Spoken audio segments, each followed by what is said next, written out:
ജനങ്ങളുടെ പ്രതികരണം? ജനങ്ങളുടെ പ്രതിദിന ആവേശമായി BJP സ്ഥാനാർത്ഥി ജയിപ്പിക്കാൻ വേണ്ടി ജനങ്ങൾ കാത്തിരിക്കുക. 9-ാം തീയതി അവർ വോട്ടിടാൻ വേണ്ടിയിട്ട് തയ്യാറായി നിൽക്കുകയാണ്. നരേന്ദ്രമോദിജിയുടെ പാർട്ടിയായ BJPക്ക് കവടിയാർ വാർഡിലെ സ്ഥാനാർത്ഥി S. മധുസൂദൻ നായർക്ക് താമര അടയാളത്തിൽ വോട്ട് ചെയ്യുന്നതിനായിട്ട് ജനങ്ങൾ തയ്യാറായി നിൽക്കുകയാണ്. അവരുടെ ആഗ്രഹം തിരുവനന്തപുരം നഗരസഭ BJP ഭരിക്കുക എന്നുള്ളതാണ്. അതിൽ കവടിയാർ വാർഡിലെ സ്ഥാനാർത്ഥിയായ ജയിച്ചു വരുന്ന ഞാനും ഉണ്ടാകും എന്നുള്ളത് സത്യം തന്നെയാണ്. അതിശക്തരായ എതിർ സ്ഥാനാർത്ഥികളാണ് ഇപ്പോൾ ഉള്ളത്. അത് എന്ത് തരത്തിൽ ബാധിക്കും? അല്ല, എല്ലാ സ്ഥാനാർത്ഥി 101 വാർഡ് നിൽക്കുന്ന സ്ഥാനാർത്ഥികൾ ശക്തരാണ്. ആരും മോശക്കാരല്ല. സ്ഥാനാർത്ഥികൾ ശക്തരായതുകൊണ്ടാണല്ലോ സ്ഥാനാർത്ഥി തീർച്ചയായിട്ടും മേയർ സ്ഥാനാർത്ഥിയായിട്ട് അവർ പറയുന്നു. അതൊക്കെ പിന്നുള്ള കാര്യങ്ങൾ. എന്തായാലും മേയർ സ്ഥാനാർത്ഥിയായ ശ്രീ ശബരിനാഥിനെതിരെയും ഇപ്പോൾ CPM-ന്റെ സുനിൽകുമാറിനെതിരെയും അങ്ങനെയുള്ള ആൾക്കാരെതിരെയാണ് ഞാൻ മത്സരിക്കുന്നത്. അപ്പോൾ അവരെക്കാളും വിജയസാധ്യത എനിക്കുണ്ടെന്ന് എനിക്ക് പൂർണ്ണ വിശ്വാസം. ഞാൻ 2 വട്ടം പര്യടനം പൂർത്തിയാക്കി. എല്ലാ വീടുകളും സമ്പർക്കം നടത്തി.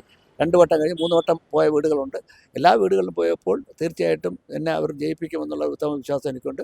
തിരുവനന്തപുരം നഗരസഭ BJPയുടെ ഒരു മേയർ അധികാരത്തിൽ വരും എന്നുള്ള വിശ്വാസം കൂടി അതിനകത്ത് എടുത്തു പറയാൻ ആഗ്രഹിക്കുന്നു. അല്ല, കവടിയാറിൽ മുന്നോട്ട് പ്രധാന ആശയം പ്രധാനമന്ത്രി നരേന്ദ്രമോദിജിയുടെ പദ്ധതികളുടെ തിരുവനന്തപുരത്ത് നടപ്പിലാക്കുന്നത്, കേരളത്തിൽ നടപ്പിലാക്കുന്നത്. അപ്പോൾ തിരുവനന്തപുരത്ത് നടപ്പിലാക്കുക പദ്ധതികൾ പൂർണ്ണമായും, അതായത് PMI പദ്ധതിയുള്ള ആയുഷ്മാൻ ഭാരത് പോലുള്ള ഇത്തരം നടപ്പിലാക്കാൻ പറ്റാത്ത പദ്ധതികൾ കേരള സർക്കാർ നടത്താൻ തയ്യാറാകാത്ത, കേരള സർക്കാർ നടപ്പിലാക്കാൻ തയ്യാറാകാൻ നിൽക്കുന്ന ആ പദ്ധതികൾ തീർച്ചയായിട്ടും തിരുവനന്തപുരം നഗരസഭ BJP ഭരണത്തിൽ വരുമ്പോൾ തീർച്ചയായിട്ടും ആ പദ്ധതികൾ കേരളത്തിൽ നടപ്പിലാക്കും.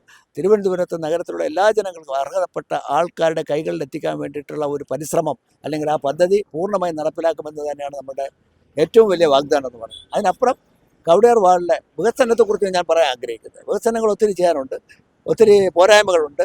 മരാമത്ത് വർക്ക് മറ്റു കാര്യങ്ങൾക്ക് പോരായ്മകൾ നിരവധിയുണ്ട്. പക്ഷേ ഞാൻ ഒറ്റ വാക്കിൽ ഞാൻ പറയുന്നു, കവടിയാറിലുള്ള പൊതുസമൂഹത്തോടൊപ്പം, എനിക്ക് വോട്ട് ചെയ്യുന്നവരോടൊപ്പം മാത്രമല്ല, പൊതുസമൂഹത്തോടൊപ്പം, എടുത്തു പറയാം, പൊതുസമൂഹത്തോടൊപ്പം ഞാൻ അവരുടെ കൂടെ ഉണ്ടാകും.